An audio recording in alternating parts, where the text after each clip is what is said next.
घर वालों को धागा दिया और गुरुजी ने बोला 15 से 20 दिन बाद मैं इस घर में हवन करूंगा। जब ये चाचा जी बैठने लायक हो जाएंगे, मतलब ये इंसान जब बैठने लायक हो जाएगा, रिकवरी मोड पे आ जाएगा, उसके बाद मैं यहाँ पे आऊंगा और हवन करूंगा, उसके बाद सारी चीजें ठीक होंगी। गुरुजी ने ये चीज बोली और वो वहां से चले गए। अब रीत ने बताया कि अक्षय भाई हमारे घर में हुआ क्या। चाचा जी जो ठीक होने चाहिए थे, हमारे पूरे घर में लॉसेस आने स्टार्ट हो गए। मतलब ऐसा लग रहा था जैसे वो जो एंटिटी है वो बाहर खड़ी होकर हंस रही है।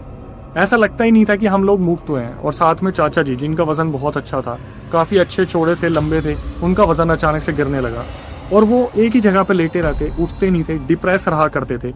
ऐसा लग रहा था कि जैसे बस उनको कोई एक छोटी सी मुक्ति का सहारा मिल गया, लेकिन वो अभी भी पूरी तरीके से ठीक नहीं हुए हैं। दिन पर दिन बीतने लगे और घर का माहौल बिगड़ने लगा।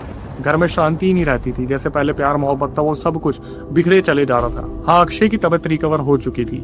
जो बच्चा था वो कहीं ना कहीं ठीक महसूस कर पा रहा था, वो आगे बढ़ रहा था, लेकिन चाचा जी के साथ कुछ भी अच्छा नहीं हो रहा था। धीरे धीरे वक्त गुजरता रहा और 10 से 15 दिन निकल गए। जब चाचा जी बैठने लायक हुए तो घर वालों ने डिसीजन लिया कि अब हमें घर में हवन करवा लेना चाहिए। हॉस्पिटल से 4 दिन बाद छुट्टी मिली थी और 15 दिन ऊपर बीत चुके थे। तो मान लीजिए 19-20 दिन हो गए थे जहां पर चाचा सिर्फ बैठ पा रहे थे।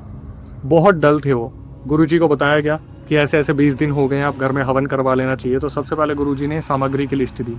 वो सारा सामान मंगवाया गया और फिर वहां पे गुरुजी आते हैं। जब वो घर में आते हैं तो सारे बैठे हुए थे, जितने भी बच्चे थे, औरतें थी, आदमी थे, सब बैठे हुए थे। गुरुजी ने चाचा जी को सामने बैठाया और अक्षय भी वहीं बैठे हुए थे।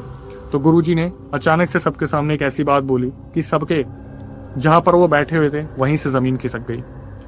गुरुजी ने बोला कि इस धागे को खोल दो। सिर्फ और सिर्फ चाचा को ये चीज बोली। अब जो रीत के पापा थे उन्होंने बोला कि आप ये खतरा क्यों मोल ले रहे हो, आप ही तो कह रहे थे कि इस धागे को अगर खोल दिया तो दिक्कत हो जाएगी।